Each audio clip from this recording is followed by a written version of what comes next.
Capítulo 26. Agripa ouve a defesa de Paulo. Depois Agripa disse a Paulo: é permitido a ti que te defendas. Então Paulo, estendendo a mão em sua defesa, respondeu: tenho-me por feliz, ó rei Agripa, de que perante ti me haja hoje de defender de todas as coisas de que sou acusado pelos judeus.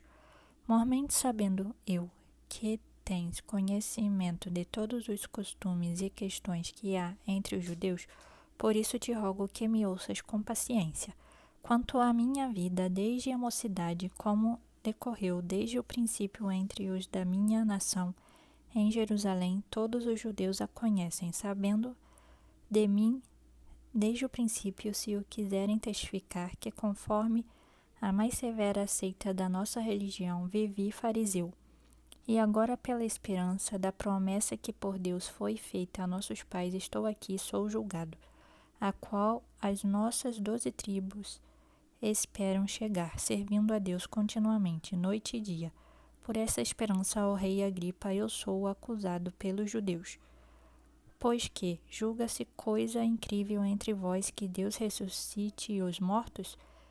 Bem tinha eu imaginado que contra o nome de Jesus Nazareno devia eu praticar muitos atos, o que também fiz em Jerusalém, e havendo recebido autorização dos principais sacerdotes, encerrei muitos dos santos nas prisões, e quando os matavam eu dava o meu voto contra eles, e castigando-os muitas vezes por todas as sinagogas, os obriguei a blasfemar.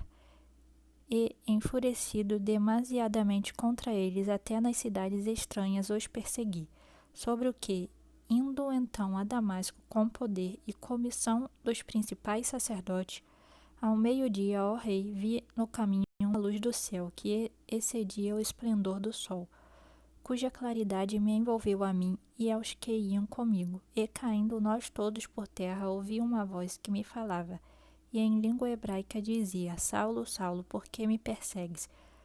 Dura coisa te é recalcitrar contra os aguilhões. E disse eu: Quem és, Senhor? E ele respondeu: Eu sou Jesus, a quem tu persegues.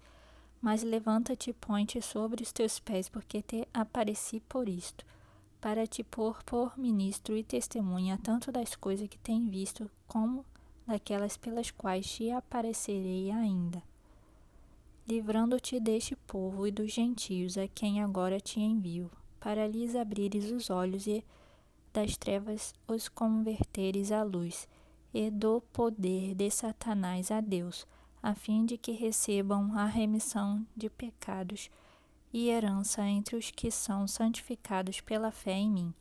Por isso, ó rei Agripa, não fui eu desobediente à visão celestial. Antes anunciei primeiramente aos que estão em Damasco e em Jerusalém, e por toda a terra da Judéia e aos gentios, que se arrependessem e se convertessem a Deus, fazendo obras dignas de arrependimento. Por causa disto, os judeus lançaram mão de mim no templo e procuraram matar-me. Mas, alcançando o socorro de Deus ainda até o dia de hoje, permaneço dando testemunho, tanto a pequenos como a grandes, não dizendo nada mais do que o que os profetas e Moisés disseram que devia acontecer, isto é, que o Cristo devia padecer, e sendo o primeiro da ressurreição dentre os mortos, devia anunciar a luz a este povo e aos gentios. E dizendo ele isto em sua defesa, disse Festo em alta voz: Estás louco, Paulo, as muitas letras te fazem delirar. Mas ele disse: Não deliro, ó potentíssimo Festo, antes digo palavras de verdade e de um são juízo. Porque o rei, diante de quem também falo com ousadia, sabe essas coisas, pois não creio que nada disto lhe é oculto, porque isto não se fez em qualquer canto. Crês tu nos profetas, ó rei Agripa? Bem sei que crês. E disse Agripa a Paulo: Por pouco me persuades a me fazer cristão. E disse Paulo: Prouvera a Deus que, ou por pouco ou por muito, não somente tu, mas também todos quantos hoje me estão ouvindo, se tornassem tais qual eu sou, exceto estas cadeias.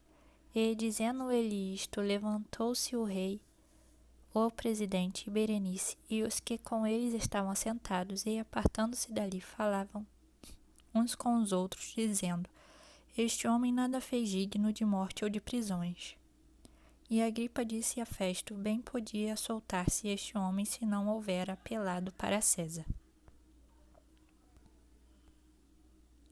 Capítulo 27. Paulo embarca para Roma. E como se determinou que havíamos de navegar para a Itália, entregaram Paulo e alguns outros presos a um centurião por nome Júlio, da corte Augusta. E, embarcando nós em um navio adramitino, prestes a navegar pelos lugares da costa da Ásia, partimos, estando conosco Aristarco, um macedônio de Tessalônica. E chegamos no dia seguinte a Sidom, e Júlio, tratando Paulo humanamente, lhe permitiu ir ver os amigos, para que cuidassem dele. E partindo dali, fomos navegando abaixo de Chipre, porque os ventos eram contrários. E tendo atravessado o mar ao longo da Cilícia e Panfilha, chegamos a Mirra, na Lícia. E, achando ali o centurião, um navio de Alexandria, que navegava para a Itália, nos fez embarcar nele.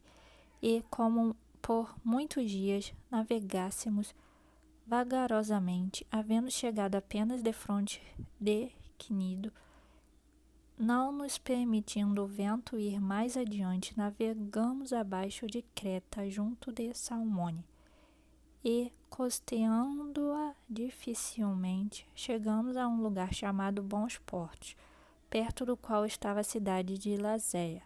E, passando muito tempo, e sendo já perigosa a navegação, pois também o jejum já tinha passado, Paulo os admoestava, dizendo-lhes: Senhores, vejo que a navegação há de ser incômoda e com muito dano, não só para o navio e carga, mas também para as nossas vidas. Mas o centurião cria mais no piloto e no mestre do que no que dizia Paulo. E, como aquele porto não era cômodo para invernar, os mais deles foram de parecer que se partisse dali para ver se podiam chegar a Fenícia, que é um porto de Creta que olha para o lado do vento sudoeste e noroeste, e invernar ali. O anjo fala a Paulo na tempestade, e soprando o sul brandamente, lhes pareceu terem já o que desejavam, e fazendo-se de vela, foram de muito perto costeando Creta, mas não muito depois deu nela um pé de vento chamado Euroaquilão. E, sendo o navio arrebatado e não podendo navegar contra o vento, dando de mão a tudo, nos deixamos ir à toa. E, correndo abaixo de uma pequena ilha chamada Clauda, apenas pudemos ganhar o batel. E, levado este para cima, usaram de todos os meios cingindo o navio, e, temendo darem a costa na Sirte, amainadas as velas, assim foram à toa. E, andando-nos agitados por uma veemente tempestade, no dia seguinte aliviaram o navio. E ao terceiro dia nós mesmos, com as nossas próprias mãos, lançamos ao mar a armação do navio. E não aparecendo havia já muitos dias, nem sol nem estrelas, e caindo sobre nós uma não pequena tempestade, fugiu-nos toda a esperança de nos salvar. E, havendo já muito que não se comia, então Paulo, pondo-se em pé no meio deles, disse: Fora, na verdade, razoável, ó senhores, ter-me ouvido a mim e não partir de Creta, e assim evitariam esse incômodo e esta perda. Mas agora os admoesto a que tenhais bom ânimo, porque não se perderá a vida de nenhum de vós, mas somente um navio. Porque esta mesma noite o anjo de Deus, de quem eu sou e a quem sirvo, esteve comigo, dizendo: Paulo, não temas, importa que sejas apresentado a César, e eis que Deus te deu todos quantos navegam contigo. Portanto, ó senhores, tendes bom ânimo, porque creio em Deus que há de acontecer assim como a mim me foi dito. É contudo necessário irmos dar numa ilha. A palavra do anjo se cumpre. E, quando chegou a 14ª noite, sendo impelidos de um e outro lado no mar Adriático, lá pela meia-noite suspeitaram os marinheiros que estavam próximos de alguma terra, e, lançando o prumo, acharam 20 braças, e passando um pouco mais adiante, tornando a lançar o prumo, acharam 15 braças. E, temendo ir dar em alguns lugares rochosos, lançaram da popa 4 âncoras, desejando que viesse o dia. Procurando, porém, os marinheiros fugir do navio, e tendo já deitado o batel ao mar, como que querendo lançar as âncoras pela proa, disse Paulo ao centurião e aos soldados: se estes não ficarem no navio, não podereis salvar-vos. Então os soldados cortaram os cabos do batel e os deixaram cair. E entretanto que o dia vinha, Paulo exortava a todos a que comessem alguma coisa, dizendo: é já hoje o 14º dia que esperais, e permaneceis sem comer, não havendo provado nada. Portanto, exorto-vos a que comais alguma coisa, pois é para a vossa saúde, porque nenhum cabelo cairá da cabeça de qualquer de vós. E havendo dito isto, tomando o pão, deu graças a Deus na presença de todos, e partindo começou a comer. E, tendo já todos bom ânimo, puseram-se também a comer. E éramos ao todo no navio 276 almas. E, refeitos com a comida, aliviaram o navio, lançando o trigo ao mar. E, sendo já dia, não conheceram a terra, enxergaram, porém, uma enseada que tinha praia, e consultaram-se sobre se deveriam encalhar nela o navio. E, levantando as âncoras, deixaram-no ir ao mar, largando também as amarras do leme, e, alçando a vela maior ao vento, dirigiram-se para a praia, dando, porém, num lugar de 2 mares. Encalharam ali o navio, e fixa a proa ficou imóvel, mas a popa abria-se com a força das ondas.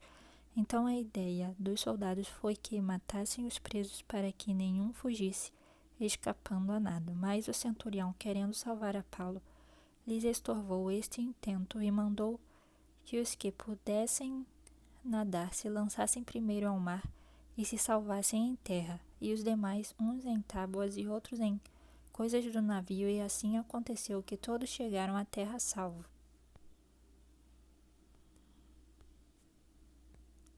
Capítulo 28. Paulo ministra curas em Malta. E, havendo escapado então, souberam que a ilha se chamava Malta. E os bárbaros usaram conosco de não pouca humanidade, porque, acendendo uma grande fogueira, nos recolheram a todos por causa da chuva que caía e por causa do frio. E, havendo Paulo ajuntado uma quantidade de vides e pondo-as no fogo, uma víbora, fugindo do calor, lhe acometeu a mão. E os bárbaros, vendo-lhe a víbora pendurada na mão, diziam uns aos outros: certamente este homem é homicida, visto como, escapando do mar, a justiça não o deixa viver. Mas, sacudindo ele a víbora no fogo, não sofreu nenhum mal. E eles esperavam que viesse a inchar ou a cair morto de repente. Mas, tendo esperado já muito, e vendo que nenhum incômodo lhe sobrevinha, mudando de parecer, diziam que era um deus. Públio hospeda Paulo e os irmãos. E ali, próximo daquele lugar, havia uma herdades que pertenciam ao principal da ilha, por nome Públio, o qual nos recebeu e hospedou benignamente por 3 dias. E aconteceu estar de cama, enfermo de febre e de disenteria, o pai de Públio, que Paulo foi ver, e, havendo orado, pôs as mãos sobre ele e o curou. Feito, pois, isto, vieram também ter com ele os demais que na ilha tinham enfermidades e sararam, os quais nos distinguiram também com muitas honras, e, havendo de navegar, nos proveram das coisas necessárias. Paulo chega a Roma e é preso. E 3 meses depois partimos num navio de Alexandria, que invernara na ilha, o qual tinha por insígnia Castor e Pólux. E, chegando a Siracusa, ficamos ali 3 dias, de onde, indo costeando, viemos a Régio, e, soprando um dia depois um vento do sul, chegamos no 2º dia a Puteoli. onde, achando alguns irmãos, nos rogaram que por 7 dias ficássemos com eles, e depois nos dirigimos a Roma. E de lá, ouvindo os irmãos novas de nós, nos saíram ao encontro à praça de Ápio e às 3 vendas. E Paulo, vendo-os, deu graças a Deus e tomou o ânimo. E, logo que chegamos a Roma, o centurião entregou os presos ao capitão da guarda. Mas a Paulo se lhe permitiu morar por conta própria com um soldado que o guardava. Paulo proclama Jesus em Roma. E aconteceu que, 3 dias depois, Paulo convocou os principais dos judeus e, juntos eles, lhes disse: Homens e irmãos, não havendo eu feito nada contra o povo ou contra os ritos paternos, vim contudo preso desde Jerusalém e entregue nas mãos dos romanos, os quais, havendo-me examinado, queriam soltar-me, por não haver em mim crime algum de morte. Mas opondo-se os judeus, foi-me forçoso apelar para César, não tendo contudo de que acusar a minha nação. Por esta causa vos chamei, para vos ver e falar, porque pela esperança de Israel estou com esta cadeia. Então eles lhe disseram: Nós não recebemos acerca de ti carta alguma da Judeia, nem veio aqui algum dos irmãos que nos anunciasse ou dissesse de ti mal algum. No entanto, bem quiséramos ouvir de ti o que sentes, porque, quanto a esta seita, notório nos é que em toda parte se fala contra ela.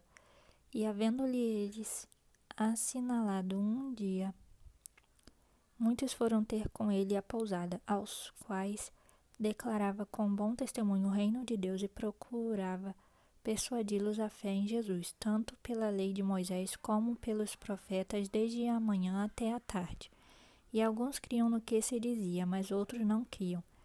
E, como ficaram entre si discordes, despediram-se dizendo: Paulo, esta palavra, bem falou o Espírito Santo a nossos pais pelo profeta Isaías, dizendo: Vai a este povo e dize: De ouvido ouvireis, e de maneira nenhuma entendereis, e vendo vereis, e de maneira nenhuma percebereis.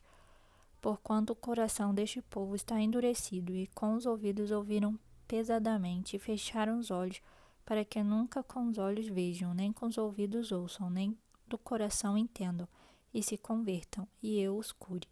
Seja-vos, pois, notório que esta salvação de Deus é enviada aos gentios, e eles a ouvirão. E havendo ele dito estas palavras, partiram os judeus, tendo entre si grande contenda. E Paulo ficou 2 anos inteiros na sua própria habitação, que alugara, e recebia todos quantos vinham vê-lo, pregando o reino de Deus e ensinando com toda a liberdade as coisas pertencentes ao Senhor Jesus Cristo, sem impedimento algum.